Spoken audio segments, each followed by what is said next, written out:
আসসালামু আলাইকুম এভরিওয়ান, আপনারা সকলে কেমন আছেন? আশা করি সবাই অনেক ভালো আছেন। আজকে আমি নতুন আরেকটা রেসিপি নিয়ে চলে আসলাম। আজকে আমি বানাবো চিকেন বিরিয়ানি। আজকে আমি ঘরে থাকা ঘরোয়া মশলা দিয়ে অনেক দুর্দান্ত স্বাদের একটা বিরিয়ানি রান্না করব। এটাই আমি আপনাদের সঙ্গে শেয়ার করব। চলুন পুরো ভিডিওটা দেখবেন, স্কিপ করবেন না। আমি বিরিয়ানিটা কিভাবে রান্না করলাম সেটাই আমি আপনাদের দেখাই। এই যে প্রথমে আমি মুরগির মাংসগুলো একদম কেটে ধুয়ে পরিষ্কার করে রাখছি। আর এখানে আমি নিয়ে নিছি বিরিয়ানির চাল 1.5 কেজি। এই যে এখানে আমি দেখুন বিরিয়ানি করার জন্য পেঁয়াজ, রসুন, কাঁচামরিচ, বিরিয়ানির মশলা, দুধের প্যাকেট, বাটা, রসুন, আদা সব কিছু নিয়ে নিছি। এখন আমি একটা পাতিলে একটা হাঁড়ি বসাই দিলাম। হাঁড়িতে তেল গরম হয়ে আসতে আমি দিয়ে দেব পেঁয়াজ কুচি। পেঁয়াজ কুচি দিয়ে আমি পেঁয়াজগুলো সুন্দর ব্রাউন কালার করে ভেজে নিব। এভাবে আপনারা ঘরে একদম অনেক মজাদার দেখবেন চিকেন বিরিয়ানি রান্না করতে পারবেন। এই যে পেঁয়াজগুলো হালকা ভাজা হয়ে আসতে আমি দারচিনি, সাদা এলাচ, কালো এলাচ সব গোটা মশলা দিয়ে দিচ্ছি। দিয়ে দিলাম। আপনারা তো অনেকভাবে তো বিরিয়ানি রান্না করে খান, এভাবে একবার হলো টেস্ট করে দেখবেন। দিয়ে দিলাম আস্ত জিরে।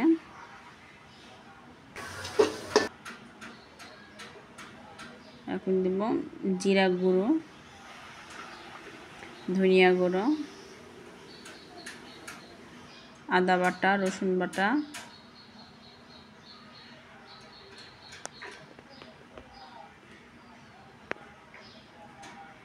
দিয়ে দিতেছি স্বাদ মতো লবণ, মরিচের গুঁড়া।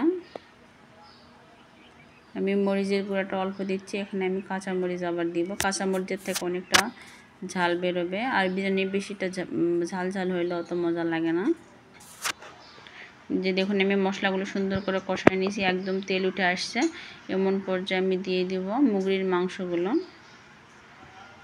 এখানে আমি 1.5 কেজি মুরগির মাংস 1.5 কেজি চাল নিছি। আপনারা যদি একদম পারফেক্ট অনেক মাংস যদি বিরিয়ানি খেতে চান, যতটুকু মাংস ঠিক ততটুকুই চাল নেওয়ার চেষ্টা করবেন।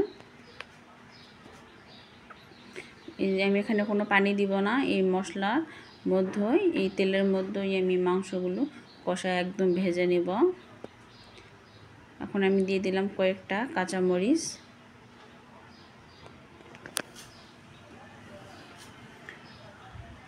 এখন দিয়ে দিব এখানে আমি বিরিয়ানির মশলা।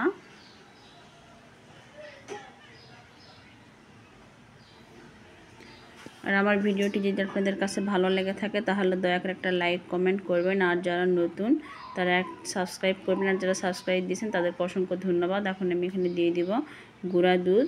আপনাদের কাছে গুঁড়া দুধ না থাকলে এখানে গরুর দুধও দিতে পারেন বা টক দই।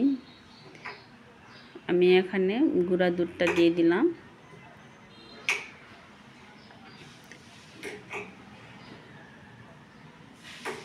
এই যে দেখুন সুন্দর করে আমার কষানো হয়ে গেছে। এখন আমি ধুয়ে রাখা হাঁড়িতে রাখছিলাম অনেক আগে ধুয়ে, পানিটা ঝরে গেছে। এ পর্যায়ে আমি বিরিয়ানিটা মাংসের মধ্যে আমি চালগুলো দিয়ে দিলাম। আসলে আমার আঙুল কাটার কারণে আমি ভালো করে নাড়া দিতে পারতেছি না, ধরতে পারছি না। এই যে দেখুন আমি সুন্দর করে মিক্স করে এই মাংসের মধ্যেই আমি চালগুলো ভেজে নিব। নিয়ে এখানে আমি আরেকটা হাঁড়িতে গরম পানি করে রাখছি। এই গরম পানি এখন আমি বিরিয়ানির মধ্যে দিয়ে দিব। আপনারা একটু গরম পানি দেওয়ার চেষ্টা করবেন, গরম পানি দিলে ভালো হয়। এখানে আমি 1.5 কেজি চালের জন্য প্রায় কম 3 কেজি পানি দিয়েছি। 3 কেজির একটু কম দিছি, 2.5 কেজির মতন দিছি। এই যে দেখুন আমার বিরিয়ানির পাক উঠে আসছে। এখানে আমি 1.5 কেজি চালের জন্য একদম দমে বসাই দেব। তাহলে একদম পারফেক্ট ঝরঝরা বিরিয়ানি হয়ে যাবে।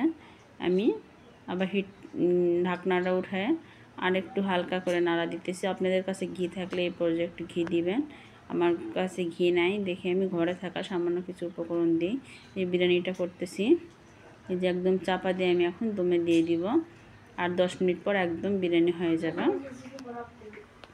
এই যে দেখুন বিরিয়ানিটা আমার পারফেক্টভাবে হয়ে গেছে, একদম ফুটেও গেছে, ঝরঝরাও হয়েছে।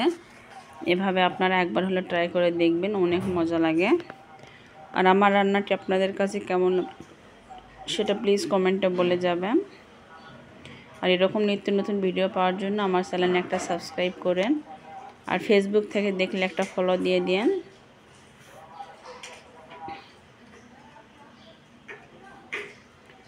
এই যে দেখুন একদম পারফেক্ট ও ঝরঝরে বিরিয়ানি। আল্লাহ হাফেজ।